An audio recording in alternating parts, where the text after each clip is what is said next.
Hello everyone, welcome to JRF coaching वाला। कैसे हो आप सब? बढ़िया। हाँ सर, तो लास्ट क्लास में हम लोग क्या देखे थे, आज के क्लास में क्या देखेंगे वो थोड़ा ब्रीफ कर लेते हैं, फिर चलते हैं क्लास की ओर और देखते हैं कि हम लोग आज के क्लास में क्या पढ़ेंगे। तो लास्ट क्लास हमने डीएफआईज के बारे में पढ़ रखा था, जो फिनेंशियल इंस्टीट्यूशन चैप्टर 5 के फिनेंशियल इंस्टीट्यूशन में हम लोग चार टाइप के देखे। एक इंडस्ट्री के पॉइंट ऑफ व्यू से उसमें डीएफआईज को पढ़ रहे थे, जिसमें चार एरिया के डीएफआईज को देख रहे थे। फर्स्ट एरिया हमारा इंडस्ट्री था, जिसमें हमने मुद्रा बैंक, सीडबी, आईडीबीआई, आईआरसीआई, आईसीआईसीआई ये सबों को देखा था। सेकंड कैटेगरी हमारा था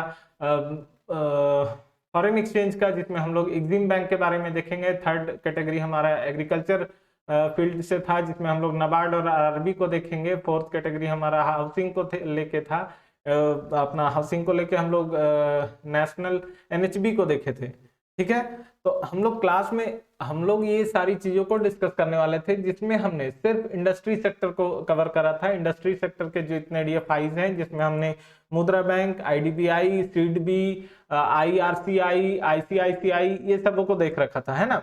आज हम लोग क्या करेंगे सर, तो आज हम लोग जाएंगे और देखते हैं कि एग्जिम बैंक, एक्सपोर्ट इंपोर्ट वाले सेक्टर में एग्जिम बैंक को हम लोग पढ़ेंगे। तो देखते हैं सर, चलते हैं क्लास में, आ जाते हैं,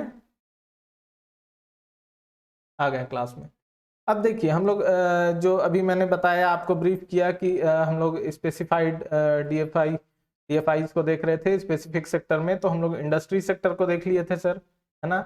इंडस्ट्री सेक्टर को कौन से कलर से आप लोग को लिख के बताऊं? चलो रेड कलर आई लिखता हूं, है ना। इंडस्ट्री सेक्टर में मुद्रा बैंक हमने देखा सर, फिर हमने देखा आईएफसीआई को जो मैंने बताया, फिर आईसीआईसीआई, फिर आईडीबीआई, फिर सिडबी को देख लिया, आईआरसीआई को भी देख लिया। आज हमारा फॉरेन ट्रेड सेक्टर है सर। तो फॉरेन ट्रेड सेक्टर में हम लोग देखते हैं एग्जिम बैंक को। अब आप लोग सोचोगे कि सर एग्जिम बैंक के बारे में तो आपने पहले बताया नहीं था। एग्जिम बैंक अभी आया है सिलेबस में, तो अभी बताऊंगा। पहले का क्या है, सब कुछ जल्दी जल्दी चाहिए, है ना। जल्दी जल्दी कुछ नहीं मिलेगा आपको। डेली वीडियोस आप देखते जाओ, आपको सब कुछ, मैं पूरे बैंकिंग को, इनफैक्ट मैं पूरे यूजीसी नेट कॉमर्स और पेपर 1 के पूरे सिलेबस को यूट्यूब पे पढ़ाने वाला हूँ। फ्री ऑफ कॉस्ट आपको कंटेंट डिलीवर किए जाएंगे, सारे लेक्चर फ्री ऑफ कॉस्ट हैं। ऐसा बिल्कुल नहीं है कि एक क्लास आप देख लो यूट्यूब पे, दूसरा मैं आपको बताऊं कि नहीं आपको फर्दर क्लास देखने तो आप एप्लीकेशन पे मिलेगा और आपको बाय करने होंगे, ऐसा नहीं है सर। सारे कंटेंट दोस्तों आप लोग के लिए फ्री ऑफ कॉस्ट में अपलोड कर दूंगा। अभी मैं बैंकिंग पढ़ा रहा हूँ, मैं पर डे एक ही लेक्चर अपलोड कर रहा हूँ। वो पर डे एक लेक्चर अपलोड करना भी टफ है, क्योंकि मैं स्कॉलर हूँ, अभी मैं खुद भी पढ़ाई कर रहा हूँ और आप लोग के लिए भी पढ़ा रहा हूँ। और मैं ये एग्जाम क्वालिफाइड हूँ, डेट्स वाई मैं इसे पढ़ा रहा हूँ आप लोग को। और जरूरी नहीं है कि क्वालिफाइड पर्सन ही पढ़ाए, बट पॉइंट ये है कि एक थोड़ी आपको ट्रस्ट वर्दी हो जाती है। अच्छा, ये एग्जाम क्वालिफाइड पर्सन है तो इसे आइडिया होगा एग्जाम का, वरना नॉलेज जिनको है वो भी पढ़ा सकते हैं, है ना। चलिए एग्जिम बैंक को देखते हैं। एग्जिम बैंक में आ जाते हैं सर। एग्जिम बैंक क्या है, इसको क्यों बनाया गया है? तो एग्जिम बैंक नाम से ही लग रहा है, फुल फॉर्म आप देखेंगे तो एक्सपोर्ट इंपोर्ट बैंक है। अब एक्सपोर्ट इंपोर्ट बैंक क्यों बनाया गया? तो अगर हम लोग देखते हैं, अगर हम लोग एक फैमिली का एग्जांपल लेते हैं, फैमिली जैसे जैसे बड़ी होती जाती है, लाइक आप अपने दादा के पिताजी को इमेजिन करो, उनके कितने बेटे हुए, आपके दादा कितने भाई हैं, उनके भाई में भी सबके बेटे हुए हैं, अगर बेटा बेटी जो भी है, उनके अब बच्चे हो आप लोग। तो आप सोचो कि क्या आपके दादाजी के पिताजी से जितनी फैमिली थी वो एक ही घर में रह रही होती, तो सबको प्रॉपर ध्यान दिया जा सकता था, हर बच्चे को उसके अकॉर्डिंग एजुकेशन मिल पाता, उसके अकॉर्डिंग चीजें उनको अवेलेबल करा पाते। पेरेंट नहीं करा पाते, क्योंकि फैमिली बड़ी हो जाती तो सब पर इक्वल ध्यान दे पाना, ये पर्टिकुलर पे ध्यान दे पाना, किसी एक पर्टिकुलर बच्चे पे अगर वो वीक है थोड़ा मेंटली, फिजिकली, फिनेंशियली, जैसे भी वो अगर थोड़ा वीक है, तो उस पे सोचा जाए कि एक्स्ट्रा केयर कर सकेंगे, तो नहीं हो पाता है। आप लोग जो भी ज्वाइंट फैमिली में हो ये चीज समझते होगे। मैं ज्वाइंट फैमिली को अप्रिशिएट करता हूं, बट ये एग्जाम्पल मैं ले रहा हूं ताकि आपको एग्जैक्टली समझ आए कि अलग क्यों बनाने का टाइम आ जाता है। तो फिर आप देखिए कि दादाजी के पिताजी से दादाजी 4-5 भाई जो भी थे, 2 भाई थे, वो दोनों अपने सेपरेट हो गए, उनके बच्चे हो गए, वो लोग आपस में सेपरेट हो गए, क्योंकि वो प्रॉपर ध्यान दे सके एक पर्टिकुलर फैमिली को। अगर सब एक ही फैमिली में रहेंगे तो किसी को सुबह का खाना मिला तो किसी को नहीं मिला। अब 100 आदमी एक ही फैमिली में हो भाई, कैसे हो पाएगा, है ना। तो ये सब प्रोसेस, अब आप सोचो कि बैंक, इंडिया इतनी बड़ी कंट्री है, अब पूरे कंट्री में 10 तरह के परेशानियां हैं, 100,000 तरह के कह सकता हूं। अब उसमें एक एक्सपोर्ट इंपोर्ट भी एरिया आ जा रहा है। अब एक्सपोर्ट इंपोर्ट के लिए अलग से कमर्शियल बैंक या अदर बैंक्स ध्यान दे पाए, ये नहीं हो पा रहा था, क्योंकि ये एक सेक्टर है तो साथ ही और भी सेक्टर है। तो ये सोचा गया कि हाँ ठीक है, एक एग्जिम बैंक बना दिया जाता है, उनकी बातचीत रखी गई। लाइक जैसे डिस्ट्रिक्ट, जब स्टेट, आप झारखंड बिहार को देख लेते हैं, या और भी स्टेट्स जो टूट के बने, कोलकाता टूटा, उड़ीसा टूटा, वेस्ट बंगाल से उधर अलग हुआ। पॉइंट ये है कि जब डिविजन्स बड़े होने लगते हैं, जब एरिया बड़ा होना लगता है, तो उन्हें ब्रेक करना ही होता है। तो फॉरेन ट्रेड के लिए बैंक का जो प्रपोजल आया कि नहीं, अलग से एक बैंक होना चाहिए ताकि फॉरेन ट्रेड को प्रमोट किया जा सके, उस पर पूरा ध्यान दिया जा सके, तो फॉरेन ट्रेड के लिए एग्जिम बैंक लाया गया। ठीक है, अब एग्जिम बैंक के बारे में सोचते हैं, पढ़ते हैं। एग्जिम बैंक क्या है? एग्जिम एक्सपोर्ट इंपोर्ट बैंक है, नाम से ही पता चल रहा है, export import, EXIM, EX export, IM import. ठीक है, अब आते हैं ड्यूरिंग 1978 से 79। इसकी कहानी मैं पहले बता देता हूं थोड़ा, तब मैं रीडिंग में आऊंगा, है ना। देखिए 78-79 में बातचीत किया गया कि अरे ये बनाना चाहिए, एक एग्जिम बैंक बना लेते हैं, बेटर रहेगा, वो प्रॉपर ध्यान दे पाएगा एक्सपोर्ट इंपोर्ट को प्रमोट करने में, और टेक्नोलॉजी ट्रांसफर होगा एक दूसरे कंट्री में, वो सब सारे चीजों में वो ध्यान दे लेगा, है ना। तो ये बातचीत किया गया। जून 1980 को एग्जिम बैंक बनाना चाहिए, ये बात तय हो गया, बनेगा, ये बात हो गया। एक्ट पास किया गया सितंबर 1981 में, और ऑपरेशन स्टार्ट हो गया ये 1982 मार्च में। ठीक है, अब मैनेजमेंट टीम में कौन कौन है सर? मैनेजमेंट टीम में है एक चेयरमैन, एक managing director, 2 deputy managing director, एक RBI से डायरेक्टर, एक ECGC से डायरेक्टर, एक IDBI से डायरेक्टर। ECGC क्या है सर? RBI है reserve bank of India, ECGC है export credit guarantee corporation, IDBI है आपका, IDBI का फुल फॉर्म मैं कैसे भूल सकता हूँ, खैर दिमाग से स्किप हो जाता है कभी कभी, आप लोग भी समझ रहे हो, industrial development bank of India, है ना। तो IDBI, 5 डायरेक्टर होंगे सेंट्रल गवर्नमेंट ऑफिशियल्स के, 3 डायरेक्टर होंगे कमर्शियल बैंक से आएंगे, 4 डायरेक्टर डिपार्टमेंटल प्रोफेशनल्स होंगे। वो प्रोफेशनल्स किस चीज में हो सकते हैं? एक्सपोर्ट इंपोर्ट और फाइनेंस में। ठीक है, हम लोग इसके बाद देखते हैं, यहां पे आके पढ़ते हैं क्या हुआ। अभी जो हमने बात किया कि 1978 से 79 में the ministry of finance convened meeting to discuss the proposal regarding setting up export and import bank. Meeting रखा गया जिसमें बोला गया कि एक्सपोर्ट और इंपोर्ट बैंक बनाते हैं। ये सेटिंग वो नहीं है जिसको आप घुमा रहे हो, मैं सेटिंग घुमा रहा हूँ, ये सेटिंग मतलब बनाने की बात हो रही है, सेटिंग अप, है ना। At this meeting, it was agreed that there was a justification for a separate institution on the ground that it would be able to devote concentrated, मैं बोला पूरा ध्यान दे सके एक पर्टिकुलर फील्ड में, और अटेंशन समझे नीड ऑफ एक्सपोर्टर, वो नीड ऑफ एक्सपोर्टर का क्या क्या नीड है वो देखे, एक्सप्लोर करे न्यू मेथड को क्रेडिट और रीजनेबल टर्म में, है ना। तो ये बोला कि भाई एक पर्टिकुलर एरिया में प्रॉपर ध्यान दे सके ऐसा एक इंस्टीट्यूशन सेटअप होना चाहिए। एरिया क्या है? Export import. इंस्टीट्यूशन क्या सेटअप होगा? एग्जिम बैंक, है ना। अब 1980 में क्या हुआ भाई? 1980 में तो इंजीनियरिंग गुड्स को एक्सपोर्ट किया गया और उसको देखा गया कि 13% इंडियन एक्सपोर्ट था। इंजीनियरिंग गुड का जो एक्सपोर्ट हुआ उसमें 13% इंडियन एक्सपोर्ट हुआ था।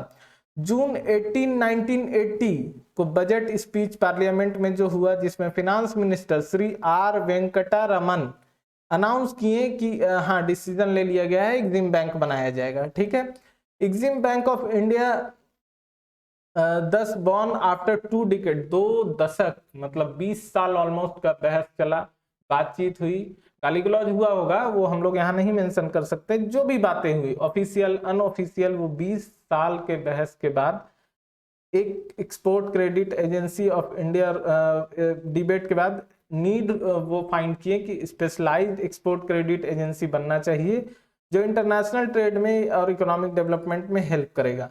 The export bank of India act was pass September 1981। मैंने पिछले स्लाइड में आपको यहाँ पे बताया था कि 1981 में सितंबर में पास हो गया है ना, और bank commenced it operation, bank operation के साथ स्टार्ट हो गया 8 मार्च 1982 में। ओके सर, अब क्या हुआ, अब देखते हैं 1982 में तो आ गया। अब इसमें देखते हैं Exim bank serve as a growth engine of Indian business range of product and services. ये ग्रोथ इंजन का काम किया इंडियन बिजनेस रेंज में।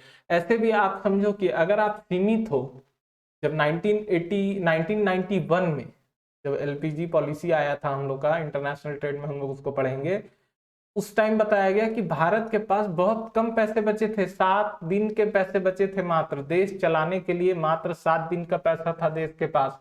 आप सोचो कि आपके घर में ऐसा कुछ सीन हो जाए कि आपका घर का जो भी खर्च है उतने ही पैसे बचे हैं कि 7 दिन उससे आप सर्वाइव कर सकते हो, 7 दिन बाद आप बैड डेब्ट्स हो जाओगे, एकदम इंसॉल्वेंट हो जाओगे। तो ये तो घर की बात हुई, एक घर की बात हुई, तो दूसरा रिलेटिव वगैरह हेल्प कर देगा और आप आगे सरवाइव कर जाओगे। लेकिन ये देश है, यहाँ लोग लगे रहते हैं कि अक्वायर कर ले। अब आप उस केस में सोचो कि चीजें ऐसी हुई कि अगर हम लोग का क्या था, बहुत ही रिस्ट्रिक्टेड, क्योंकि हम लोग गुलाम हो गए थे, अंग्रेजों ने गुलाम बना लिया इंडिया को। उससे क्या हुआ कि यहाँ के लोग एकदम डर गए। कहते हैं ना कि वो हिंदी में कहावत है कि दूध का जला छाछ भी फूक फूक के पीता है, जबकि छाछ ठंडी चीज है। तो एक बार गुलाम हो गया तो ये लोग क्या किए, पॉलिसीज को रिस्ट्रिक्ट कर दिए, ये लोग एकदम बांध दिए कि अरे कोई कोई अंदर नहीं घुस सकेगा, क्योंकि अंग्रेज लोग बिजनेस करने के बहाने आए थे। जो ब्रिटिशर्स आए थे वो बिजनेस करने के पॉइंट से आए थे और धीरे धीरे पूरा कंट्रोल अपने अंडर कर लिया। तो ये लोग, यहाँ की गवर्नमेंट बहुत रिस्ट्रिक्ट कर दी अपने पॉलिसीज को, जिससे फॉरेन ट्रेड नहीं हो पा रहा था, और अपने अपने घर में अपने देश में ही बिजनेस कर करके धीरे धीरे देश में डेवलपमेंट रुकने लगा, ग्रोथ कम होने लगा, और लास्ट में वो स्टेज आ गया था। फिर जो हमारे उस वक्त के मिनिस्टर्स थे, गृह मंत्री, होम मिनिस्टर, मुझे एग्जैक्टली नाम उनका याद नहीं है, पीवी नरसिम्हा राव थे, मैं श्योर नहीं हूँ, एक बार मैं देख लूंगा। और वो उन्होंने फिर बोला कि, और जब वो पैसा लोन के लिए अप्लाई किए वर्ल्ड बैंक से, तो उन्होंने सजेस्ट किया अपने अकॉर्डिंग कि आप अपने पॉलिसीज को लिबरलाइज करो, थोड़ा चीज़ों को प्राइवेटाइज करो, क्योंकि उस वक्त ऐसा सीन था कि गवर्नमेंट, अगर आपको एक बिजनेस करना है तो 10 तरह के लाइसेंस लेने होते थे। मतलब चीजें सब गवर्नमेंट करेगी, सब गवर्नमेंट देखेगी, प्राइवेट चीजों के लिए तो एकदम टफ था 1991 से पहले। तो लिबरलाइज किया गया पॉलिसी को ताकि फॉरेन ट्रेड में बढ़ावा हो, प्राइवेटाइज किया गया, ग्लोबलाइज किया गया, आप अपने टेक्नोलॉजी मुझे बेचिए, मैं अपनी टेक्नोलॉजी आपको बेचूंगा, ये सब सीन क्रिएट हुए, तब जाके चीजें नॉर्मलाइज हुई। इतना मैं इसलिए बताया कि अगर एक्सपोर्ट इंपोर्ट नहीं हो तो कितना प्रॉब्लम आ सकता है। तो एक्सपोर्ट इंपोर्ट को हम लोग ग्रोथ इंजन मानते हैं देश का। This include import of technology and export product development. हम लोग टेक्नोलॉजी को इंपोर्ट करेंगे और जो प्रोडक्ट डेवलप करेंगे उसको एक्सपोर्ट करेंगे। Export production, export marketing, pre shipment and post shipment and overseas investment, ये सारी जिम्मेवारी एग्जिम बैंक ये सारे काम करता है ना। अब EXIM bank govern by a board of director, ये चलता है बोर्ड ऑफ डायरेक्टर के थ्रू, जिसमें हमने बताया था कि एक चेयरमैन होगा, एक मैनेजिंग डायरेक्टर होगा, 2 deputy managing director, 1 director, each nominated by RBI, IDBI and ECGC, and not more than 12 director nominated by central government of India. 12 director से ज्यादा central bank of India nominate नहीं कर सकता है।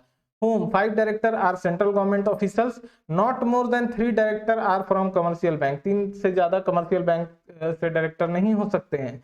Up to 4 director are professionals with experience in export import और financing. यही चीज मैंने बताया था सर कि हाँ, 3-4 डायरेक्टर प्रोफेशनल्स होंगे जो एक्सपोर्ट इंपोर्ट या फाइनेंशियल सेक्टर में अपना एक्सपर्टीज रखते हैं। तो ये था हमारा एग्जिम बैंक। आई होप आप अच्छे से समझ गए हैं, इनकी कहानी भी समझ गए कि कैसे कैसे बनाया गया। आगे हम लोग देखते हैं, ये था मेरा फॉरेन ट्रेड। फॉरेन ट्रेड के डीएफआईज में एग्जिम बैंक को हम लोग पढ़े। अब डीएफआई का जो एग्रीकल्चर सेक्टर है उसके लिए कौन सा है सर? तो एग्रीकल्चर सेक्टर के लिए नाबार्ड है। नाबार्ड को देखते हैं, है ना। हाँ सर, नाबार्ड क्या है?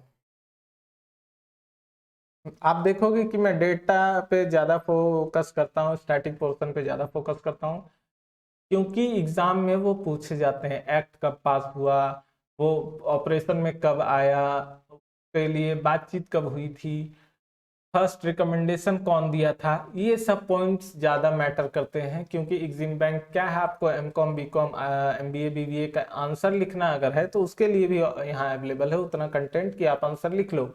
लेकिन डाटा पर मैं जोर दे के पढ़ाता हूँ, क्योंकि वो चीजें एग्जाम में आ सकती है। आप यहाँ ये वीडियो देख रहे हो तो आपका नेट जेआरएफ क्लियर करने का मकसद है, ऐसा नहीं है कि आप टाइम पास के लिए देख रहे हो।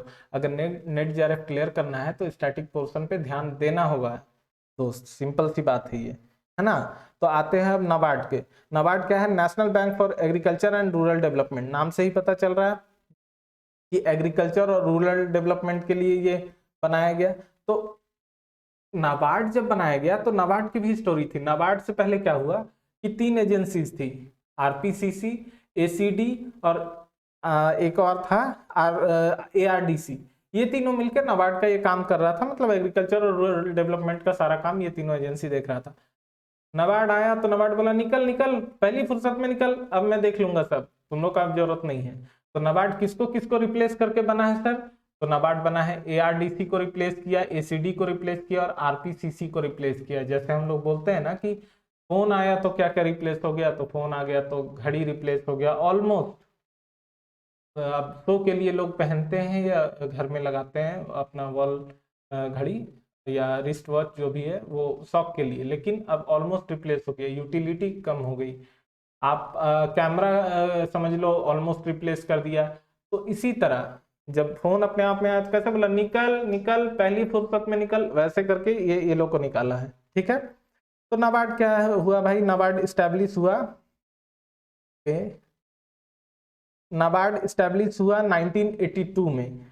It was establish on the recommendation of Sivaraman committee. Sivaraman committee के रिकमेंडेशन से इसको स्टैब्लिश किया गया। NABARD started with 100 crore initial capital. मैं तो बोला कि नाबार्ड एकदम अमीर, ये लोग गरीब लोग थे, ये लोग को भगा दिया, अमीर बन के आया 100 करोड़ का इनिशियल कैपिटल से।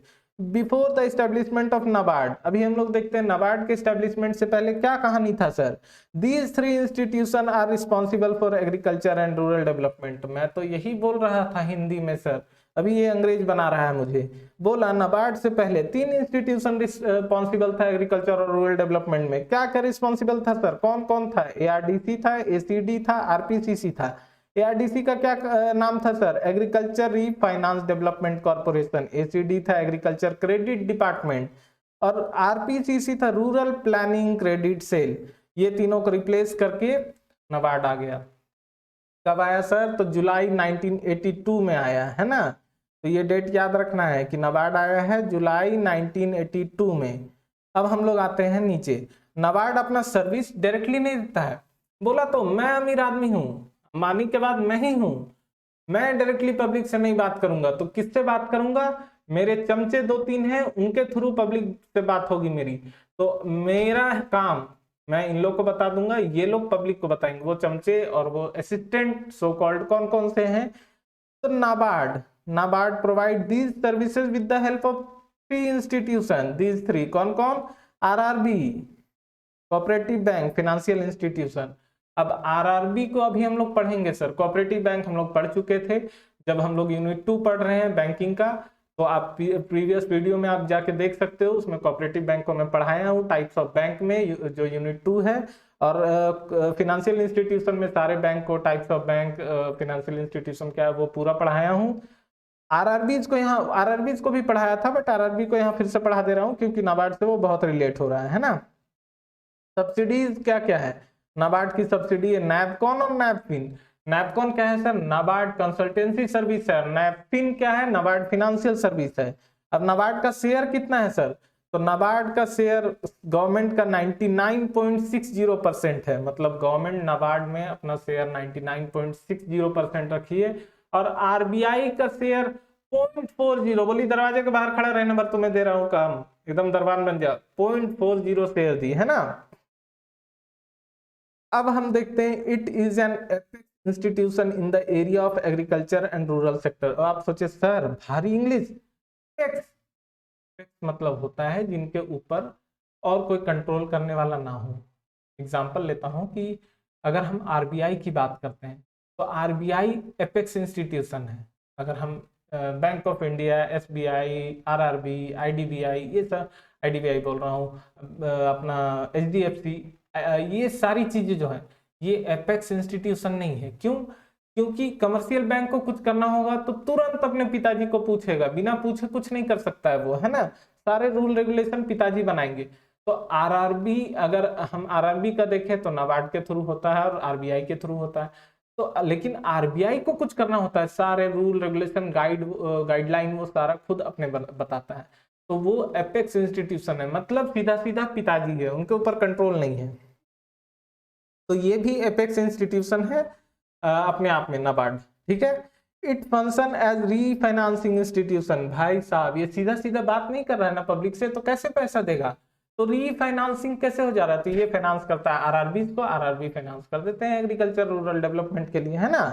अब आरआरबी तब से चिल्ला रहे थे सर, थोड़ा आरआरबी के बारे में भी बता दिए। तो बता रहा हूँ, धमका क्यों रहे हो? हाँ, तो आरआरबी को देख लो, एनी टाइम डराते रहना है। आरआरबी वेर इस्टेब्लिश इन 1975, 1975 में आरआरबी बना सर।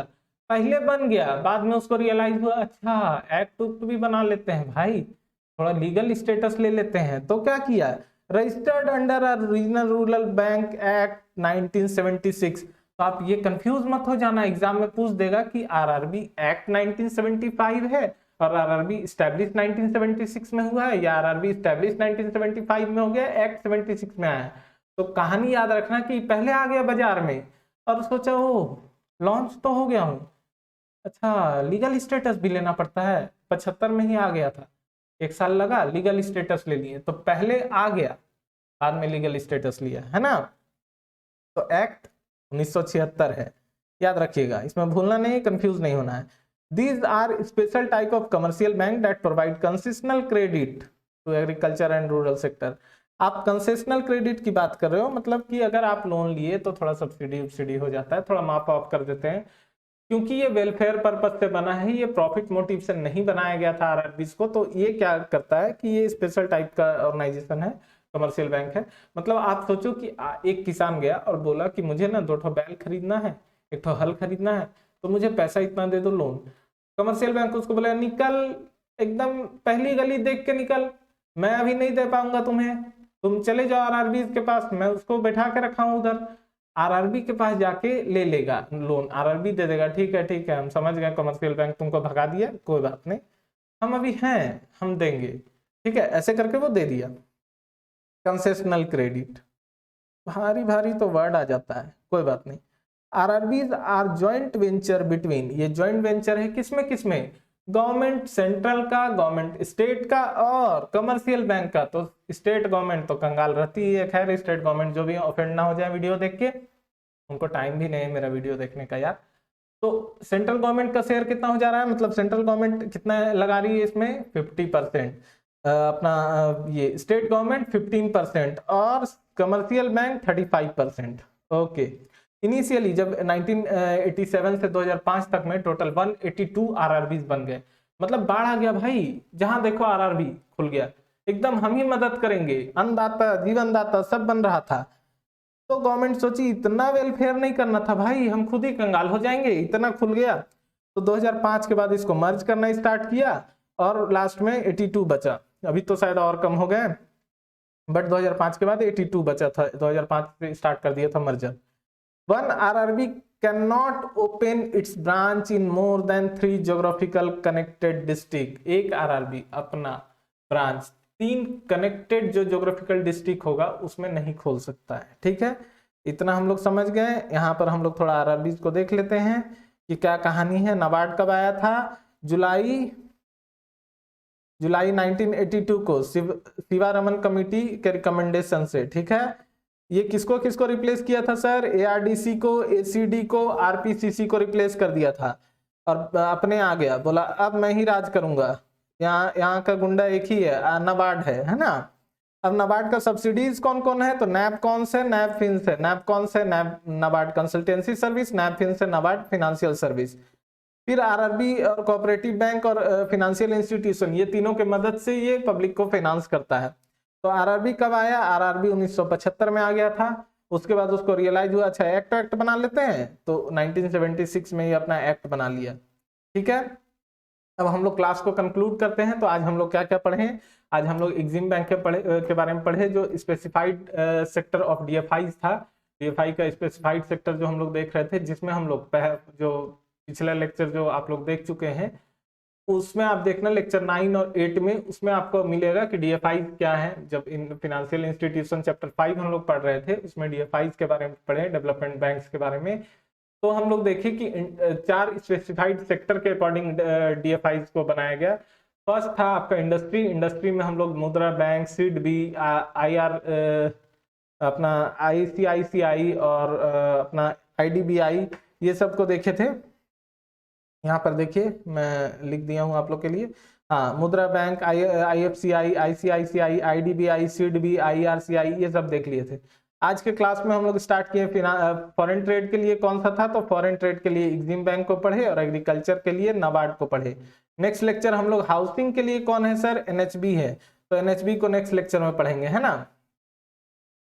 ओके सर, तो अभी हम लोग देखते हैं कि हम लोग क्या क्या कवर कर लिए, तो बता चुके हैं। अब ये हो गया है, आज का क्लास इतना ही है। आज के क्लास को हम लोग समाप्त करेंगे। उससे पहले मैं आपको बता दूं कि आपको कोई भी क्वेरी, वीडियो, ऑडियो क्वालिटी, आपको कंटेंट से रिलेटेड कुछ क्वेश्चन हो, या मैं वन कॉन्सेप्ट सीरीज को लॉन्च किया हूं, उसमें आपको कोई भी टॉपिक जो आपको नहीं समझ आ रहा है, जो यूजीसी नेट कॉमर्स का सिलेबस है, एमकॉम, बीकॉम, अपना एमबीए, बीबीए का कोई भी टॉपिक, आपको पेपर 1 का, यूजीसी नेट का पेपर 1 का कोई भी टॉपिक जो समझ नहीं आ रहा हो, वो टॉपिक को आप मुझे इंस्टाग्राम पे डीएम कर सकते हैं, टेलीग्राम पे ग्रुप ज्वाइन कर जाइए, जेआरएफ कोचिंग वाला नाम से ग्रुप है, वहां ज्वाइन कर जाइए, वहां भेज सकते हो आप। व्हाट्सएप नंबर मेरा स्क्रॉल हो रहा होगा, उसमें भी कर सकते हो। आप मुझे कॉल करके भी पूछ सकते हो, मैं उसका वीडियो बना के डाल दूंगा। एक छोटा सा सिंपल वीडियो 4-5 मिनट का होगा। वन कॉन्सेप्ट सीरीज नाम ही रखा हूं कि एक कॉन्सेप्ट को एक वीडियो में क्लियर कर दूंगा, इजी वे में